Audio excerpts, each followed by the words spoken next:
कि जो भी चीज़ें हैं आज हम देख रहे हैं कि जो इनका कहीं सेमिनार हो रहा है जी। तो उसमें कहेंगे कि जो है पिछड़ी जातियों का जो है आज पिछड़ी जातियों का सेमिनार है। अब हम एक ही पथ पर चलने वाले जो हैं एक ही पथ पर चलने वाले हैं हाँ। तब वहाँ इस बात का कोई जिक्र होना नहीं चाहिए, है ना। इसका मतलब कुछ चीज़ें हैं जो आप हमसे छुपा रहे हैं, हैं? हाँ। ये चीज़ें तो है आप छुपा रहे हैं जी, ये लोग बहुत छुपाते हैं। हाँ, तो इन सब चीज़ों को जहाँ पारदर्शिता नहीं है वहाँ मित्रता कैसे आएगी? सही है, नहीं आता है। भाई कहा गया है कि मित्र से चोरी ठीक है कभी नहीं करनी चाहिए, और अगर मित्र से चोरी करते हो तो इसका मतलब सफलता हासिल आपको नहीं होगी। विश्वास, भरोसा, साहस, शिक्षा, धैर्य, ये सब बड़ी चीज़ें हैं और क्या, बहुत बड़ी जो चीज़। कठिन परिस्थितियों में व्यक्ति के काम आता है। तो इन सब चीज़ों को करके मतलब जो है बड़ा वो है, लेकिन अब लोग ये कह रहे हैं कि ऐसा होना चाहिए वैसा होना चाहिए, तो केवल बातों की बातों में गुड़ कहने से कभी मुँह मीठा नहीं होता है। जब व्यक्ति गुड़ खाएगा तभी स्वाद उसको उसका मिलेगा, अन्यथा स्वाद नहीं मिलेगा। तो हम ये कह रहे हैं, हमारे मतलब ये थे प्रिंसिपल साहब है शारदा प्रसाद चौधरी गौरा के, और उनके एक परम मित्र थे, वो भी प्रिंसिपल थे। कल उनको हम सुन रहे थे। हाँ, एटाक्यू, तो वहाँ के थे पाड़े जी पे पढ़ा के, ठीक है। तो वो ये कह रहे थे, जब दोनों भाई थे तो समतुलता, लेकिन विचारों में तो मतलब कैटेगरी में अंतर था जी। तब वो कभी कभी बातें होती तो कहते थे कि देखो भाई तुम अपने को काहे नहीं रोकते हो, तो रोको ना अपने को, यहाँ काहे हमारे पास आने देते हो, हैं? हमारा तो काम है बुलाना, क्योंकि हम कम है ना, तो हम तो बुलाएंगे। ताकत तो तुम्हारे में होनी चाहिए कि तुम अपने लोगों को रोको ना, और काहे नहीं रोक पा रहे हो, है ना ये चीज़ें। सही है। तो भाई गलती कहाँ उनकी है, गलती तो खुद मेरी है ना। लेकिन एक चीज़ और भी है, हाँ। क्योंकि जो ये ऐसा हाँ। सोच, उसके पीछे सोच है, हाँ। और वो सोच कहाँ से आई है?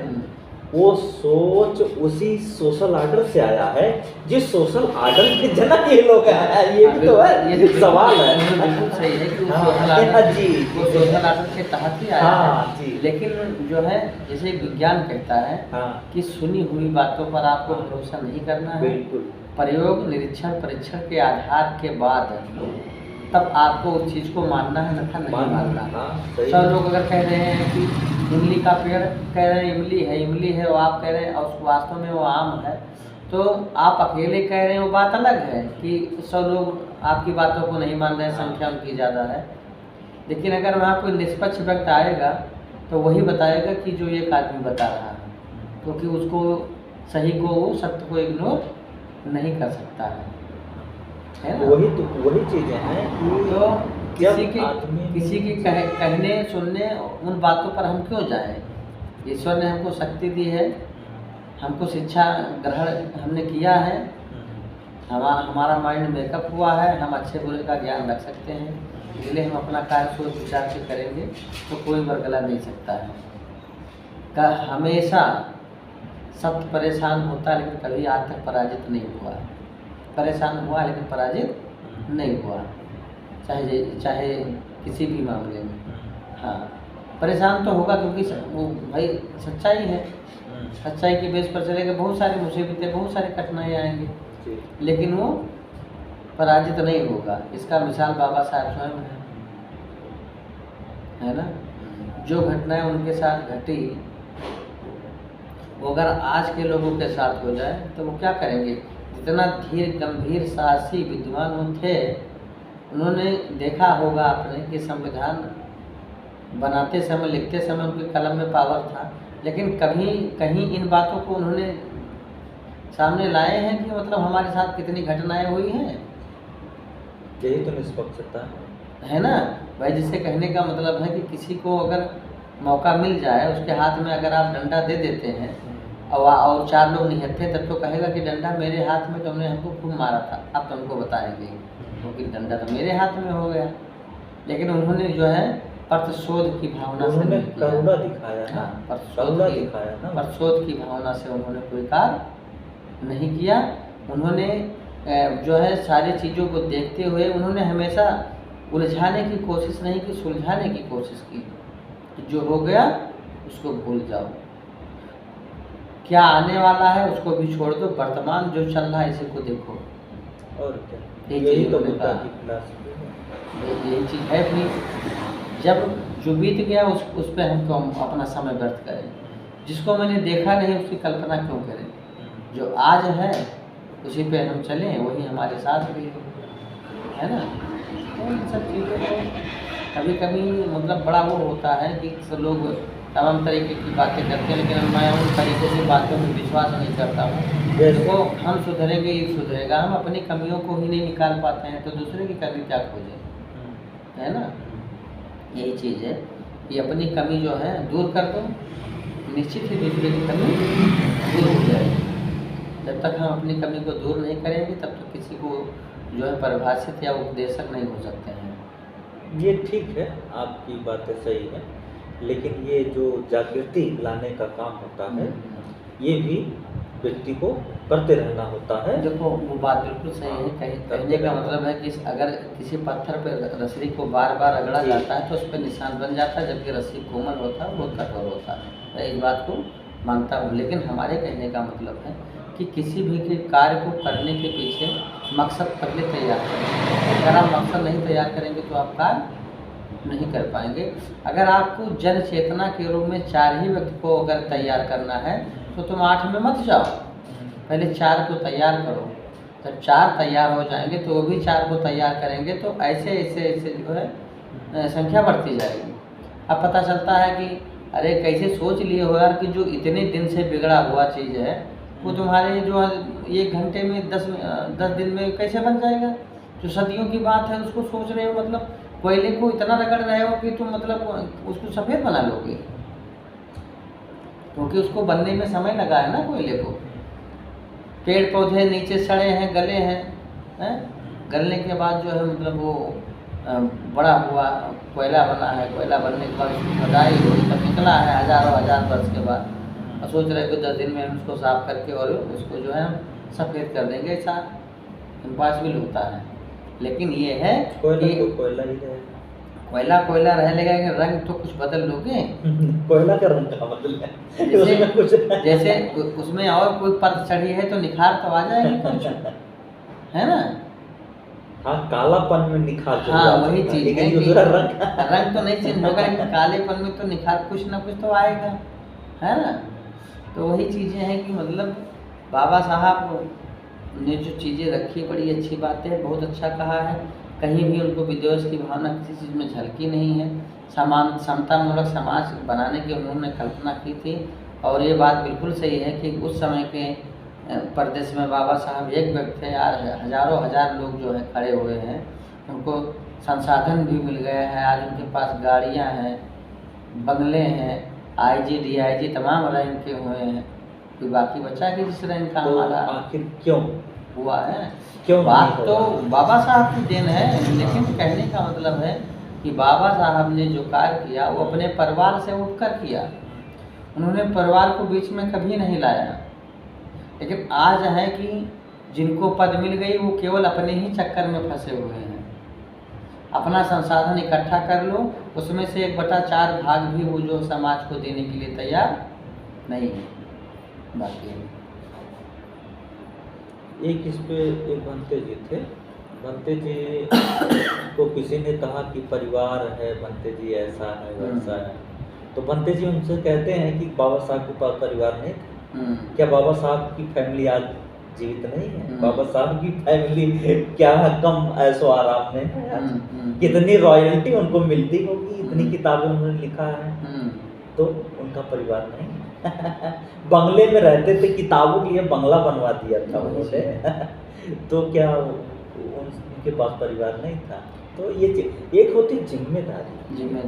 जिम्मेदारी जब समझेगा व्यक्ति तभी कर पाएगा। बिल्कुल है ना, ये चीज़ है भाई। जिम्मेदारी अगर आदमी, जैसे किसी मिशन की जो बातें होती हैं, अब किसी चीज़ को मतलब ये कि उसका मूल नहीं जब तक बनाएंगे, जब तक उसको प्राप्त किसी चीज़ को आप जब तक इंगित नहीं करेंगे कि वहाँ तक उस दूरी तक हमको पार करना है, तब तक आप वहाँ कहाँ जाएंगे।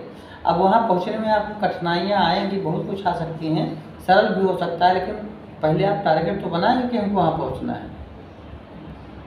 सबसे पहले इंसान को ईमानदार होना पड़ेगा, हाँ। स्वयं के लिए भी, स्वयं के लिए भाई ईमानदार होना स्वयं के पड़ेगा। लिए अगर ईमानदार नहीं होगा तो फिर वो दूसरे को वो कैसे बताएगा। स्वयं के लिए ईमानदार से मेरा तात्पर्य ये है कि व्यक्ति जो कह रहा है वो अनुकरण कर रहा है कि नहीं, नहीं कर रहा, वो बिल्कुल सही ये हाँ, चीज है। हाँ, मतलब व्यक्ति जो कह रहा हाँ, है उसका अनुकरण वो कर रहा है कि नहीं कर जी, रहा है। समाज में सभा जाकर में के सभा बोल में रहे कहने हैं। की बात अलग है, समाज में बैठकर कहने की बात अलग है, लेकिन स्वयं की निजी जीवन में अकेलेपन में या निजी जीवन में वो क्या कर रहा है, वही हाँ। उसका जो है वही उसका मूल अभी है। इतने सारे वक्तागण को आप देखते होंगे मंचों पर, वो जो है बुद्ध की बातें ही करते नजर आते। सबसे पहले बुद्ध और बाबा साहब का नाम लेते हैं। उनके घर पे चले जाइए तो उनके बच्चे, उनके घर की महिलाएं कहाँ तक सुधरी, अपने घर के लोगों को आपने कहाँ तक सुधार लिया।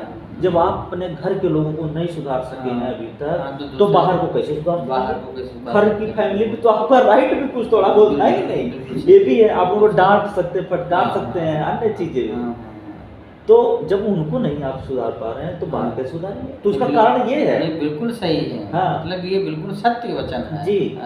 तो अभी किसी घर में चले जाइए तो वही चीज, उन्हीं के त्योहार, उन्हीं के व्रत, उन्हीं के संस्कार जब आप कर रहे हो तो आप कैसे अपने संस्कृति को आगे बढ़ा पाओगे। आपका बच्चा 5वीं साल से ही कैसे इंटेलिजेंट होगा, जरा हमको बता दीजिए। नहीं, बिल्कुल सही है, नहीं हो सकता है, क्योंकि उसका पूर्ण रूप से पालन अपने परिवार में नहीं हो रहा है। तो अभी आप जाते हो, सोसाइटी में जाते हो, मार्केट में जाते हो, लोग मिलते हैं तो जय भीम नमो बुद्धाय बोलने में शर्म काहे आ जाती है। जिस सिस्टम में हो वहाँ पे कौन सा बड़ा सम्मान आपको मिला हुआ है कि यहाँ पे आने में शर्म आ रही है। आप अपने दिमाग की गुलामी नहीं निकाल पा रहे हो, किसकी कमी है। कम से कम सभी से नहीं तो अपने लोगों से तो वही बोलो ना, वही चीज है ना कि जिसका उत्तर आपको मिल जाए। चलो ठीक है, मुस्लिम अपने लोगों से कहीं भी रहेगा, है ना, सलाम वालेकुम, खुदा हाफिज वगैरह वगैरह बोलता है, अपने अल्लाह को ही पुकारता है। वो भले ही लाखों करोड़ों हिंदू हो चारों तरफ, लेकिन एक मुसलमान अपने अल्लाह को याद करता है। उसकी सिंसियरिटी और उसका हिम्मत, साहस तो देखिए। बिल्कुल सही है। अगर कहीं फंस गया, कहीं मरने की बात आ गई तो भी वो वही कहेगा जो उसको कहना है। तो ये ईमानदारी उसकी तो ले लीजिए। अभी पूर्ण रूप से बिल्कुल सही है कि समाज परिपक्व कहने में हो रहा है, लेकिन बड़े बड़े यहाँ के बौद्धों को मैंने देखा है, बड़े बड़े बौद्धों को मैंने देखा है अपने घर में विवाह में जब संस्कार होता है तो सिंदूर लगाने की परंपरा बनते नहीं करवाता है या आचार्य नहीं करवाता है, लेकिन फिर भी महिलाएं या कि अन्य अलग कहीं ले जा करके वो मुहर जो है ब्राह्मणिज्म का मुहर लगा देती है, सिंदूर दान कर। आप वहाँ रोक नहीं पाते हो, आप अपने भंते को पूजनीय कहते हो, लेकिन उसकी बातें नहीं फॉलो कर पा रहे हो। इन शादियों में क्या मतलब सिंदूर नहीं लगाते, ये है ही नहीं, बाबा साहब ने ऐसा कहीं नहीं लिखा है। जो संस्कार की विधि है, जब आप इतना तक नहीं कर सकते हो तो आपके अंदर कौन सी साहस है। जैसे उसको बताते हैं, जैसे सुहागिन, ठीक है, यही तो कहते हैं, उसकी किताबें हैं ना, तो अगर वो कर तो पति क्या लगाता है, पति को भी लगाना चाहिए ना। अगर ऐसा है तो उसका मतलब तो और दूसरे धर्म में जो है सिंदूर का कोई वो नहीं दिया। अब देखिए, मुस्लिम सिंदूर नहीं लगाते, क्या उसकी बीवी शादीशुदा नहीं है? क्रिश्चियन नहीं लगाते, क्या वो शादीशुदा नहीं है? एक आता सफेद रंग का आता है चमकीला पदार्थ, तो वो उनकी अपनी है ना, आप अपनी करो ना, वो अपनी कर रहा है, दूसरे का काम काहे, वही तो मैं बार बार कर रहा हूँ, दूसरे का कॉपी काहे करोगे भाई। दूसरे की प्रॉपर्टी में जाओगे तो वो इलीगल पोजेशन के हो जाएगा ना, आप खिलाफ मुकदमा नहीं दर्ज होगा। तो इसमें मतलब जैसे शादी में अगर ये बहुत भी महिलाएं नहीं लगाती, कोई भी महिला, मैं वन टू ऑल बता देता हूँ, कोई भी महिला सिंदूर लगा करके अपने आप को बौद्ध साबित नहीं कर सकती है। मतलब सिंदूर दान इसमें नहीं कर सकती है। कोई भी महिला हो, उसको जो है इसमें जो है अमान्य घोषित किया। अमान वो अपने आप को साबित नहीं कर पाएगी। तो हमने ये देखा है कि जैसे बहुत बौद्ध रीति रिवाज से जो शादियां हुई हैं तो बाद में वो सब सिंदूर लगा। तो मैं वही तो बात कर रहा हूँ, वही अज्ञानता है ना, वही साहस नहीं है ना फेस करने का। एक छोटी सी चीज उससे क्या प्रलय हो जाएगा। आपके अंदर इतनी मानसिक गुलामी भरी हुई है, मतलब ये कहेंगे कि अगर वो नहीं लगाते तो उसका मतलब शादीशुदा ये कौन सी नहीं बात होती है? नहीं। अगर ऐसा है तो कॉलेज इंस्टीट्यूशन में लड़के लड़की का कितना लव अफेयर होता है सर, हाँ। और सभी वही लगा के शादीशुदा हो जाते, हाँ, किसी चीज की जरूरत ही नहीं पड़ती। हम्म। अगर ऐसा मान्यता होता तो अगर उसी कॉलेज में अगर सिंदूर लगा के जाते तो लोग यही पूछेंगे तुम्हारी शादी हो गई, और जब तक नहीं लगाते तब तक लोग नहीं पूछेंगे। हाँ यही तो भाई, अगर ऐसा हो जा मान लेती यही उससे हो जाता है तो ऐसा तो हो जाता ना, लोग लड़के कर लेते भैया, ये सबसे ऊपर है। लेकिन मतलब वो बड़ा अच्छा चीज़ है आपने बताया ये तो। लेकिन हमने देखा कि जैसे से बहुत शरीर सेवा से जो शादियाँ हुई हैं उसमें भी सिंदूर लोग तो लगाए हैं। कौन लगा, मैं बहुत बता रहा हूँ, भंते नहीं लगवाता या आचार्य नहीं लगवाता है, महिलाएं, उनके अंदर ज्ञानता है। तो फिर और तो इन उनके चीज़ों जो को- इन चीज़ों हस्बैंड को हैं, भंते को उनके बहुत मतलब जबरदस्त भंते तरीके नहीं से करता, भंते इसलिए नहीं बोल सकता उसपे क्योंकि भंते का एक ज्यादा गुण होता है, भंते को ज्यादा सीलों का पालन करना होता है, हाँ। तो भंते उस तरह आचार बता सकता है, हाँ, आचार ये चीजें होती हैं। हम्म। हाँ, अच्छा, मेरी वाइफ नहीं लगाती है, हम्म, और ना ही मेरे विवाह में ऐसा कोई संस्कार हुआ है हम्म। सिंदूर का। 22 प्रतिज्ञाओं के साथ बुद्ध धर्म स्वीकार करके उस शादी के टाइम में 22 प्रतिज्ञाएं स्वीकारा, उसके बाद फिर जो है विवाह का जो प्रतिज्ञा बाबा साहब ने दिया है उसको हमने स्वीकारा।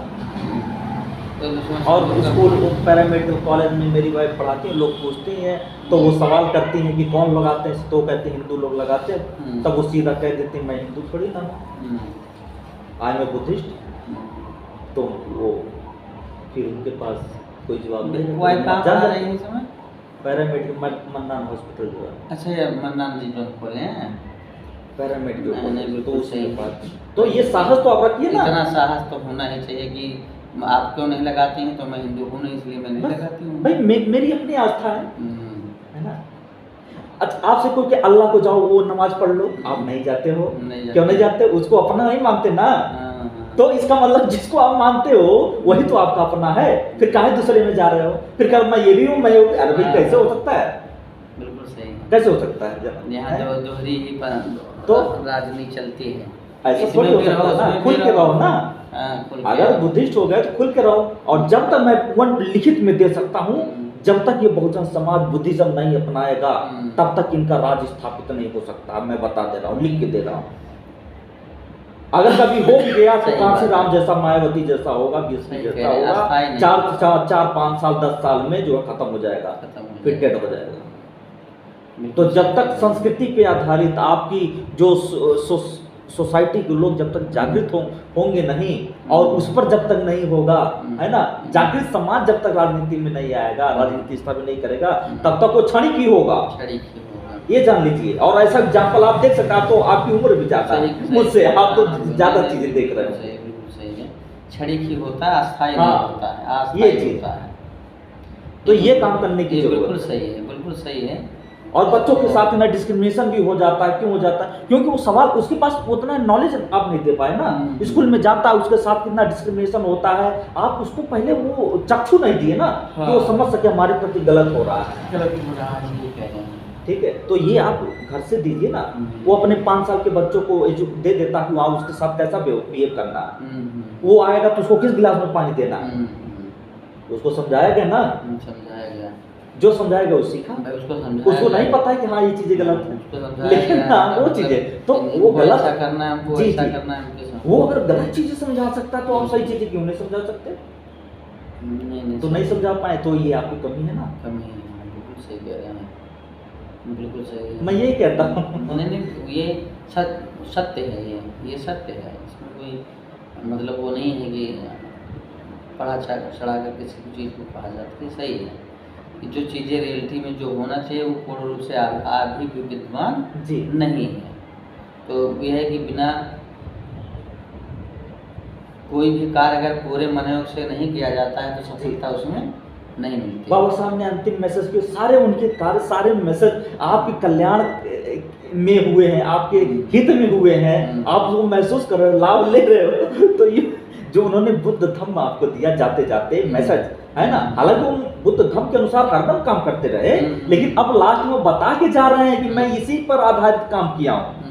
इसी से मेरा इंस्पिरेशन लिया है। वो पहले ही लिख दिया, उनको बुद्ध चरित्र गिफ्ट में मिला था, वो पहले लिख दिए कि भगवान बुद्ध हमारे पहले गुरु, हाँ है ना, सही कह रहे हैं, जबकि उन्होंने उनको देखा ही कह दिया। तो वो चीज है ना, वो आप नॉलेज तो समझो उनकी बात को, वो बुद्ध को कहाँ दे रहा है। सबसे बड़ी अभी बनाई एक है। चीज और, एक थोड़ा सा और, हाँ। बच्चा आपका गलती कर देता बच्चा, तो कहते यार तुम्हारे बुद्धि नहीं, ऐसा करना चाहिए, बुद्धि नहीं, बुद्धि नहीं। इसका मतलब ये होता है अगर उसके पास बुद्धि हो जाए तो गलती नहीं करेगा, गलती नहीं होती अगर बुद्धि हो जाएगी तो गलती कहाँ करेगा, इसीलिए तो कहा जाता है कि तुम्हारे पास बुद्धि नहीं है ना। अब बुद्धि ही बुद्ध है, बुद्ध कोई व्यक्ति नहीं, वही चीज है, बुद्धि ही बुद्ध है, बुद्ध कोई व्यक्ति नहीं। सही है। ये डिग्री है, बाबा साहब जब लिखते हैं अंग्रेजी में तो बुद्धा एंड धम्मा नहीं लिखते हैं, द बुद्धा एंड धम्मा लिखते हैं। सिद्धार्थ गौतमा जो थे वो 28वें बुद्ध थे ना, आप पढ़ते हैं, पढ़ाते भी हैं, आप अध्यापक हैं, तो इसका तात्पर्य है सिद्धार्थ गौतम के पहले 27 बुद्ध हो चुके हैं, है ना। जब हम वंदना करते हैं बुद्ध, पहले तो अपनी वंदना तक नहीं आप याद कर पाते हो, है कि नहीं। तो उसमें क्या कहा जाता है, जितने बुद्ध हुए, जितने हैं, जितने होंगे, सबका मैं नमन करता हूँ, सबका नमन करता हूँ, है ना। भाई जैसे गौतम बुद्ध से ही शुरुआत हाँ। बुद्ध धर्म की थोड़ी हुई है, तब वही उससे चीज़ है पहले ना, वो तो हमारा कल्चर है।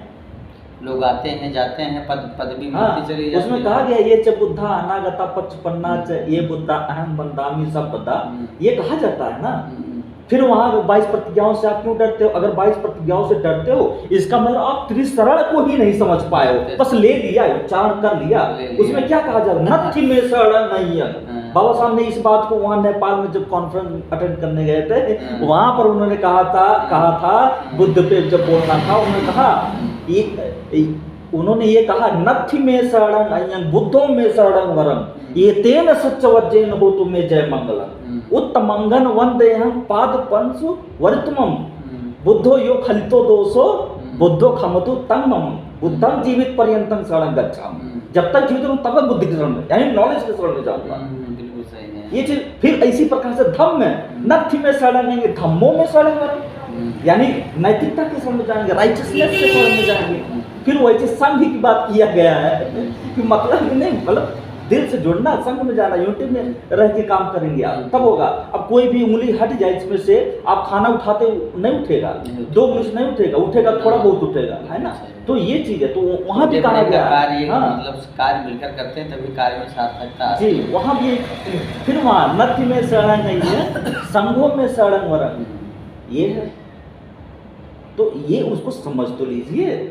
अब ऐसे पंचशील को भी लोग नहीं समझ पाते हैं, बस केवल शादी विवाह में ग्रहण करवा देते हैं और मान ले कह लेते हैं मामला तो कभी समझने का प्रयास तो कर लीजिए। मान लिया समय का कमी होता है, लोग ज्यादा नहीं बैठ सकते शादी विवाह में, तो चलो अच्छा ये तो सोचो भंते जी ने हमको क्या दिया था, चलो उसका खोज करके समझिए इसका मतलब क्या है। या भंते उसमें वहीं अगर पूछ लोगे बनते से तो जरूर बताए, आचार से है ना, पूछ लोगे तो जरूर बताए भैया इसका मतलब ये होता है, हिंदी रूपांतर इसका ये होता है ना। उसके सभी डायमेंशंस को, सभी एंगल से उसको समझाएगा, है ना। जैसे कहा जाता है कि पाणा थी पाता घेर मिली शिक्षा परंग समाधि, यानी हिंसा, वहाँ ये कहा, उसका अर्थ क्या है, वो ये नहीं है कि मैं हिंसा नहीं करूंगा, उसका भगवान बुद्ध कहते कई डायमेंशन में, मतलब भगवान बुद्ध कहते हिंसा से विरत रहने की शिक्षा मैं ग्रहण करता हूँ, हिंसा से विरत रहने की शिक्षा ग्रहण करता हूँ। यानी कि ये हुआ कि न हम मारेंगे न हम मार खाएंगे, मारपीट से दूर रखेंगे अपने आप को, है ना। इतना माइंड लगाना, और कैसे माइंड से, ये चीज है। फिर वहां पर अकारण भी शब्द आता, अकारण हिंसा नहीं करूँ। अब कोई हमको रिवॉल्वर तान लिया करके, हम भी सक्षम है तो हम भी ठोकेंगे ना, आईपीसी भी हमको इजाजत दे रहा ना सेल्फ डिफेंस का। बाबा साहब ने द बुद्ध एंड धम्मा में 2 बातें लिखा, उन्होंने लिखा अहिंसा को परिभाषित किया बहुत ही अच्छे ढंग से बाबा साहब ने। ये जो जैन धर्म का है, इसको लोग अहिंसा का मतलब ये हिंसा करना ही नहीं है, कोई उनको मार के चला जाए, कुछ लोग ऐसा बोलते हैं। लेकिन भगवान बुद्ध का या गांधी का, एक गल पे खाएंगे दूसरा गल सामने, ये गांधीवाद है। लेकिन ये गांधीवाद का हिंसा है, गांधी का हिंसा, लेकिन भगवान बुद्ध का हिंसा ये नहीं है। भगवान बुद्ध कार्य नहीं बनाते हैं, भगवान बुद्ध साहसी बनाते हैं, हिम्मत की बात करते हैं, त्याग की बात करते हैं, बलिदान की बात करते हैं, है ना, समाज के लिए काम करने की बात करते हैं। तो उसी चीज को बाबा साहब ने बहुत ही कम शब्दों में लिखा। 2 चीजें होती है, एक होता है व्यू टू किल, अंग्रेजी में कहते हैं, मतलब मारने का आशय, और हाँ भैया, हेलो।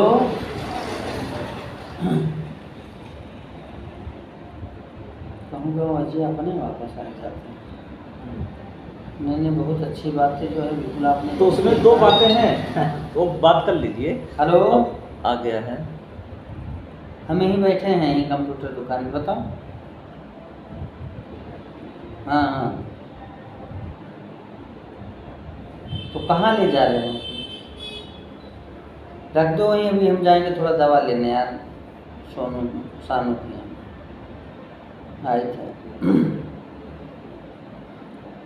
तो वहाँ पे बाबा साहब ने लिखा है नीड टू किल, एक होता व्यू टू किल। तो हमारे यहाँ इसको आप समझ लीजिए, बिल्कुल सही है। मतलब मारने का आशय ऐसा वो बना लिया, ये अलग चीज हो गई, तब वहाँ गलत है। और हाँ, एक होता नीड टू किल होता है, आवश्यक हो तब आप मार सकते हैं, तब वो अहिंसा ही होगा, हिंसा नहीं हो सकता। नीड टू किल, ये चीज दो हाँ भाई, आवश्यकता पड़ने पर मतलब स्वयं रक्षा के लिए मैंने कार्य किया, और आप करते भी हैं। हरे वृक्षों को कटने काटते हैं, साइंस उसमें कहता है इसमें जीव है, कहता नहीं कहता? कहता है। तो नीड हो तब उसको करना चाहिए, अन्यथा नहीं करना चाहिए। अब चाइना में एक समय ऐसा था, कुछ खाने पीने को नहीं था, तो वो लोगों हिंसा किया कि नहीं? मछली वगैरह कुछ अन्य चीजें मीट वगैरह खाया कि नहीं? हाँ, मार के खाए होंगे।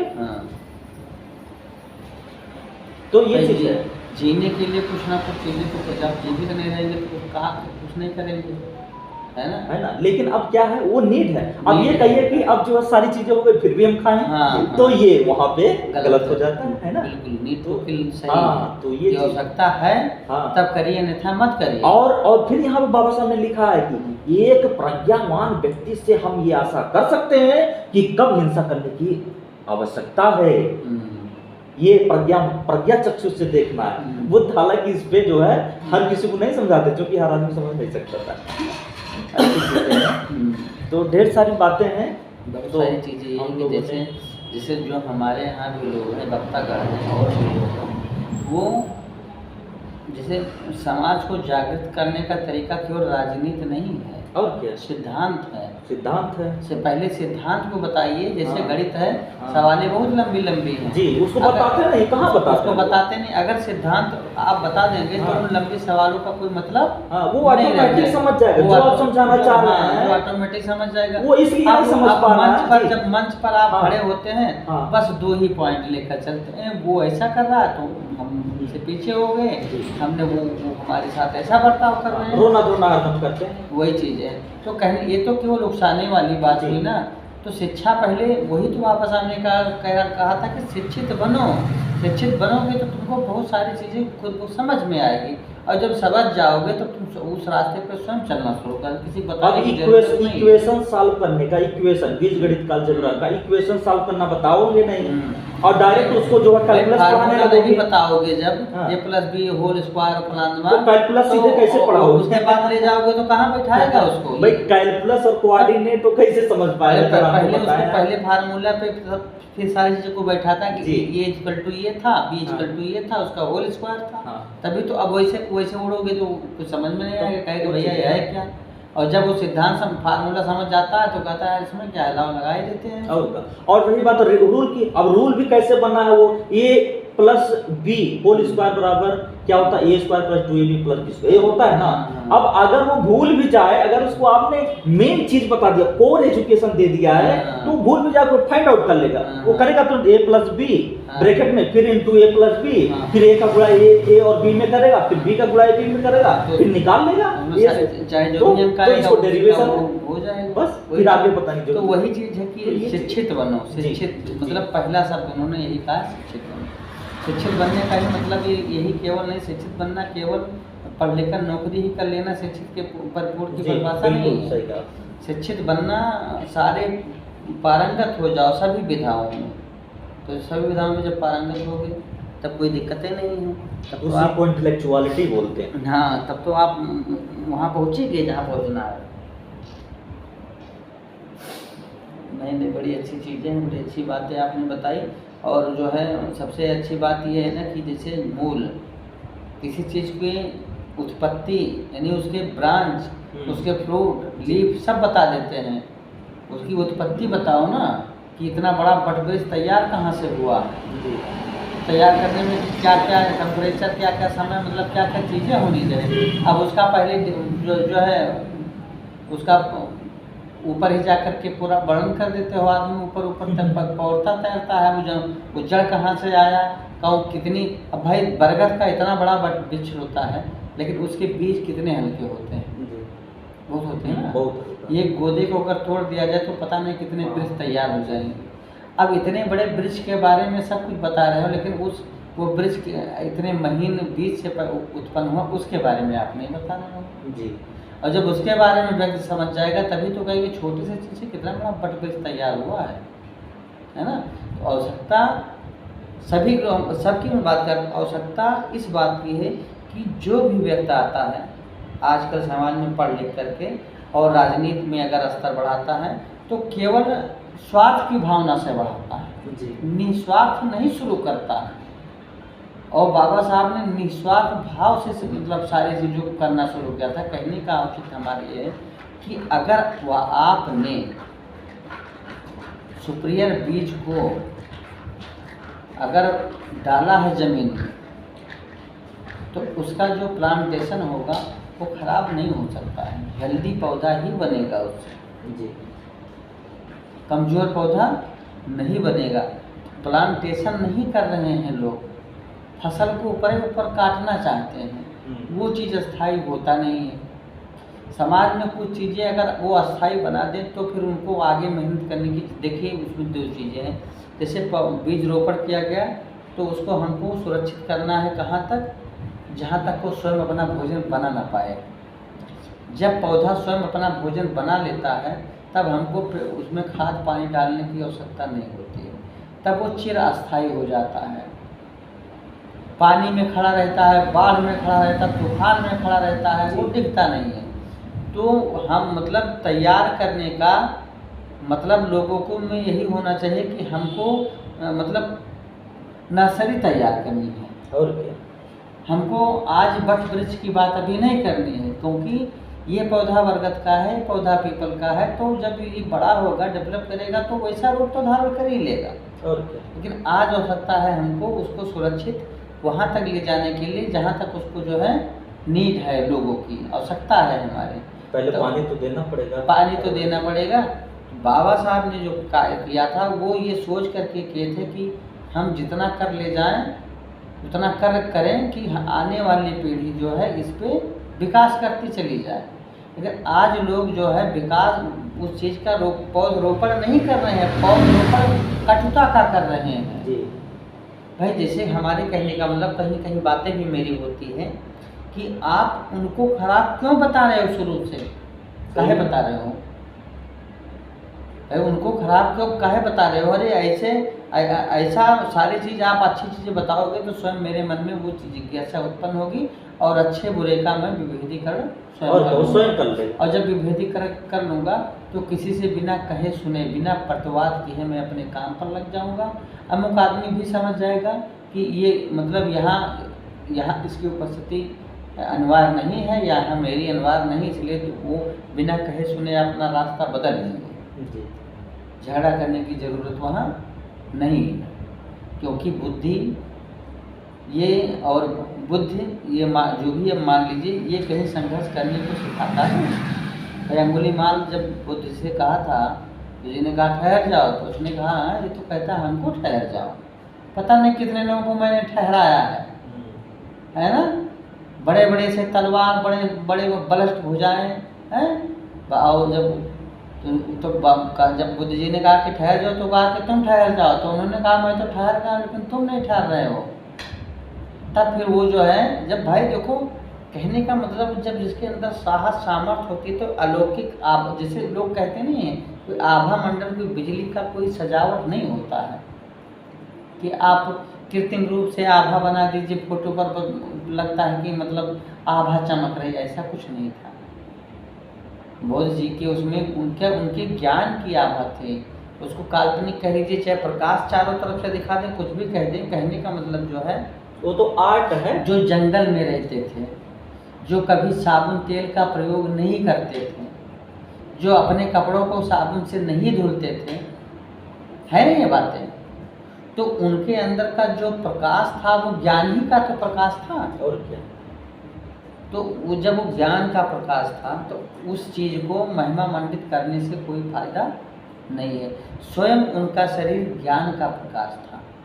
जो बातें वो कहते थे वो निस्वार्थ बातें थी। उनके बाणी में अमृत इसलिए होता था क्योंकि वो अपने कहे गए शब्द को कहाँ से आता था, कैसे लाते थे, वो सारे चीज़ों से परे था।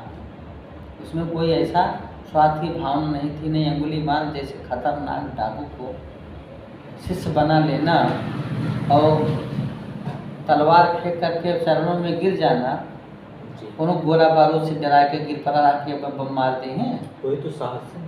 केवल ज्ञान से तो उन्होंने उनको लिया और स्वयं पर भरोसा था कि अंगुलीमाल हमको मार नहीं सकता है।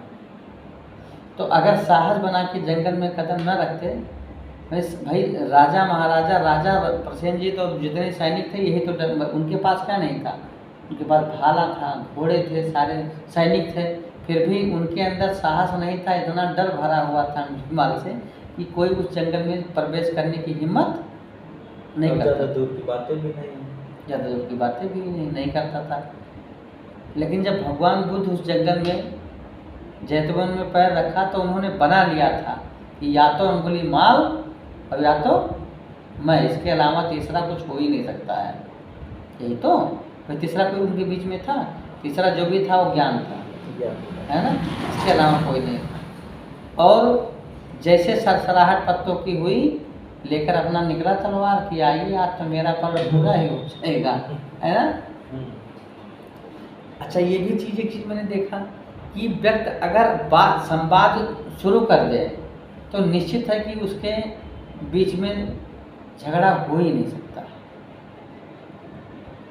भाई अगर बुद्धि से मनोयोग से अगर वो बात करना शुरू कर देगा, कारण निराकरण की बात करेगा, झगड़े की बात करेगा, उसके कार्यों के बारे में समझेगा कि आखिरकार तुम क्यों कर रहे हो, तो जहाँ बातों की चपलता आ गई, प्रबलता आ गई, वहाँ वो विवश हो गया। उसके अंदर भी सोच, भाई इसे अंगुलीमाल कहा जाता था कि वो अमानुष था, ये तो पशु की प्रवृत्ति थी, यही सब तो कह रहे हैं। लेकिन जब बुद्ध जी की बातें होने लगी तो ऐसा नहीं है कि संसार का कोई प्राणी जो एक जानवर होता है, जो मनुष्य की श्रेणी में भी नहीं आता है, वो भी मनुष्यों की भाषा बोलना शुरू कर देता है। तो एक मनुष्य क्यों नहीं जो है उस भाषा को बोलना शुरू करेगा, है ना। लेकिन यही चीज़ें सामने वहाँ है कि बुद्ध यानी बुद्ध से बड़ा कोई नहीं, बुद्ध से बड़ा यानी इंटेलिजेंसी से बड़ा कोई नहीं। आज संसार में जितनी चीज़ें हैं, जितने सुख सुविधाएं हैं, वो केवल शिक्षा से इंटेलिजेंस से है। जिसका बाप ठेला लगाता था, जिसके बाप रेहड़ी लगाते थे, जिसका बाप दैनिक मजदूरी करके अपने लड़कों को IAS IPS बना दिया, वो उसी के बदौलत बनाया, ना कि वो पैसे के बदौलत बनाया। उस लेखनी के, उस कलम के बदौलत ही उसका लड़का IAS हुआ, उस शिक्षा के बदौलत हुआ।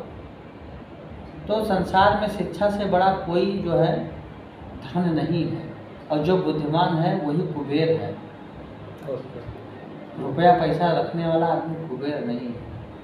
अडानी अंबानी की बातें लोग पेपर में करेंगे, कहानियों में करेंगे, धन के बारे में करेंगे, लेकिन बुद्धि की बात जहाँ आएगी तो हम बाबा साहब की बात करेंगे। सही है नहीं? सही, बिल्कुल। तो वही चीज़ है कि एक चीज़ तो हर व्यक्ति को समझना चाहिए कि संसार में बुद्धि से बढ़कर और इंटेलिजेंसी से बढ़कर के कोई ना तो धर्म है, ना कोई जात है, ना कोई देवी है, ना कोई देवता है। भाई हम कह रहे हैं कि कहाँ भगवान जो राम को सब लोग कह रहे हैं, तो भगवान राम ने भी तो शिक्षा ग्रहण किया है किताबों से, किया कि नहीं किया बताइए? किया, किताबों से ही तो किया है, बिल्कुल। तभी तो बुद्धि उनको आई है। हो जाएगा।